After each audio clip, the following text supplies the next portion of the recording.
নমস্কার দর্শক বন্ধুরা, আমার সহজ কথা মোটিভেশনে সবাইকে জানাই সুস্বাগতম। আমি তোমাদের বন্ধু মৌমিতা।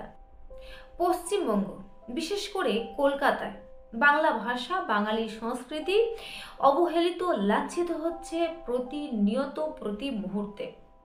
স্কুল, কলেজ, চাকরি ক্ষেত্রে, ব্যবসায়, সরকারি বেসরকারি দপ্তরে, রাস্তাঘাটে, সিনেমা হলে, শপিং মলে, আকাশে বাতাসে বাংলা ভাষা শুধু অবহেলা নয়, বরং শ্রবণে দর্শনে বাংলা ভাষা বিলীয়মান।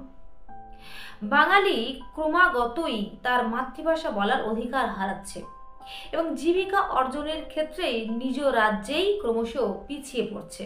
এর একদিকে আছে বাঙালির অপরিসীম উদাসীনতা, আর অন্যদিকে এ রাজ্যে ভিড় জমানো হিন্দিভাষী মানুষ, মুনাফালোভী ব্যবসায়িক গোষ্ঠী। আর এই বহুমুখী চাপের কাছে মাথা নোয়াতে বাধ্য হচ্ছে সাধারণ মানুষ। ভারতের এমন একটি রাজ্য নেই যেখানে সেই রাজ্যের ভাষা না জেনেও শুধুমাত্র নিজের মাতৃভাষাকে অবলম্বন করে আগমনের প্রথম দিন থেকেই বিনা কষ্টে জীবিকা অর্জন এবং বসবাস করা যায়। অথচ কি অদ্ভুত উদাসীন বাঙালি জাতি, কত অনায়াসেই নিজের মাতৃভাষার মতো অমূল্য সম্পদকে ত্যাগ করে নির্বোধ উদারতার অছিলায় ঘরে বসেই অন্য ভাষার দাসত্ব করছে। কলকাতা তথা জীবিকার সন্ধান আছে এমন প্রত্যেকটি রাজ্যে। ভিন রাজ্য থেকে আসা মানুষগুলোর সংখ্যা ক্রমশ বাড়ছে, কিন্তু বাঙালির সংখ্যা ক্রমশ কমছে। এমনকি প্রত্যন্ত গ্রামে তাদের আগমন ও বসবাসের অনায়াস সুযোগ।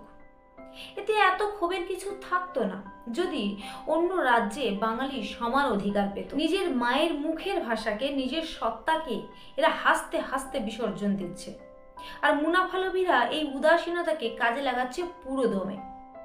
1961 সালে রবীন্দ্র জন্ম শতবর্ষে বিধানসভায় একটি আইন প্রণীত হয়েছিল, যে আইনের মর্মার্থ হলো যে সরকারি সমস্ত স্তরে বাংলা ভাষার প্রয়োগ। আর 1963 সালের মধ্যে এই আইন সম্পূর্ণরূপে বলবৎ হওয়ার কথা ছিল, কিন্তু আজও তা হলো না। সব কিছুই ফাইলবন্দি হয়ে গেল স্বার্থান্বেষী মানুষের প্রচেষ্টায়।